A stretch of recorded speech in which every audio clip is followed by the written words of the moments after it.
Preclinical evidence for effectiveness. Preclinical models are animal models. This is the statistician, George Box. He's got nothing to do with drug development or Ibogaine. He's a statistician. But he said something about models that I think applies to Ibogaine. All models are wrong. Some are useful. And I think this is true of the animal model. In fact, the animal model, the animal model has its limitations. Animals can't tell us about hallucinogenic experiences. They can't tell us about their cravings in a direct way. But the animal model is remarkably faithful to the experience that is reported in humans. Efficacy in animal model is approached by a number of approaches, a number of methodological ways of measuring an effect. Some of these I will discuss. Withdrawal, self-administration, and the efflux of dopamine, the nucleus accumbens, and a couple of others that we won't discuss. Naloxone precipitated morphine withdrawal is a model of acute withdrawal and detoxification. This is based on making an animal opioid dependent and then injecting the animal with an opioid antagonist, which is very uncomfortable for the animal. It is basically throws them into a state of immediate acute withdrawal. So Ibogaine is typically given right before this. You can't give it right after because in the state of withdrawal, the animal is not going to absorb it evenly. But basically, Ibogaine is given right before it. Ibogaine is effective in reducing naloxone precipitated withdrawal in 13 independent replications. That's out of 14 studies. In 4 different animal species, the rat, 2 rodents, the rat and the mouse, and 2 primate species. Drug self-administration.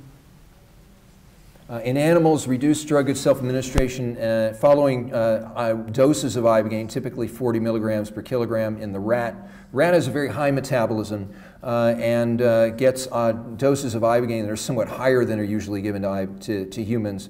And following a single administration of Ibogaine, there is reduced self-administration of morphine, cocaine, amphetamine, nicotine, and alcohol. The demonstration of reduced self-administration would be a proxy for craving. Methamphetamine is currently an epidemic of great interest, and 18-methoxycoronardine reduces the self-administration of morphine, nicotine, and cocaine as Ibogaine does, and also methamphetamine. My expectation would be that it is reduced after Ibogaine, but there is no published data regarding this. But here we have, as a percent of baseline, the reduction in self-administration. So 100% at no treatment, and then proceeding up to the treatment at 40, these are milligrams per kilograms on the x-axis, percent of baseline self-administration on the y-axis, and what you see is as the dose increases, the self-administration decreases. It's about a 60% reduction relative to baseline. The reduction in nicotine is even more dramatic, but there is, again, you have in animals, what we have seen so far is the administration of an iboga alkaloid seems to diminish self-administration much as it does in humans. So there's some evidence here that would suggest that this compound, and probably Ibogaine as well, may be effective for methamphetamine, which is very important given the shortage of treatment options that are effective for methamphetamine.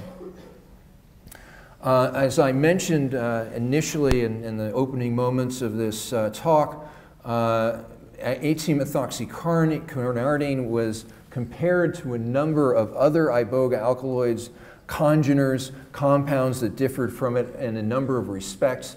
They're numbered. Then 18-methoxycoronardine is the one that reduced methamphetamine self-administration to the greatest extent. 18-methoxycoronardine is now available in gram amounts as of last month. It is unscheduled in all countries.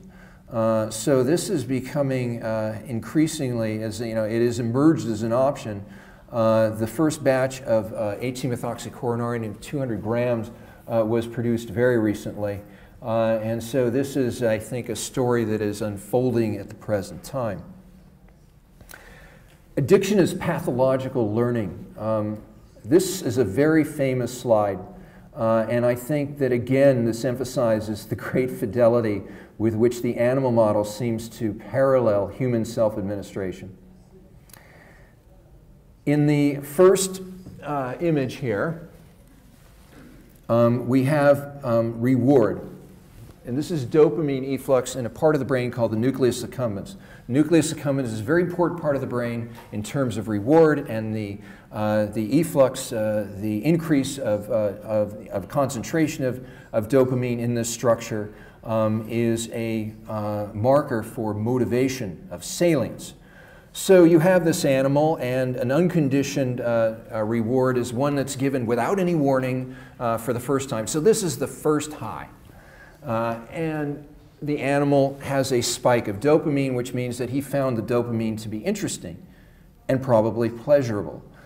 So this is a reward. It could be a Fruit Loop, it could be an injection of heroin, it's any kind of rewarding stimulus. So he just gets the reward, no expectation. All right, now you give him a red light, you flash the red light 10 seconds before he gets the reward, and you teach him, he generalizes that this light is going to be followed by the administration of the reward. Notice that the dopamine surge is transferred from the reward to the prediction. So now he sees the light and the dopamine spike begins here. The dopamine spike is a correlate of drug craving, of drug salience, how interesting the drug is, how much attention it captures. That would be basically a correlate of craving. So then you take away the light. You take away the reward and you just give him the light. You still get the flash of dopamine, even though the reward isn't given. So this, I think, really parallels the human experience. This animal is chasing that first high.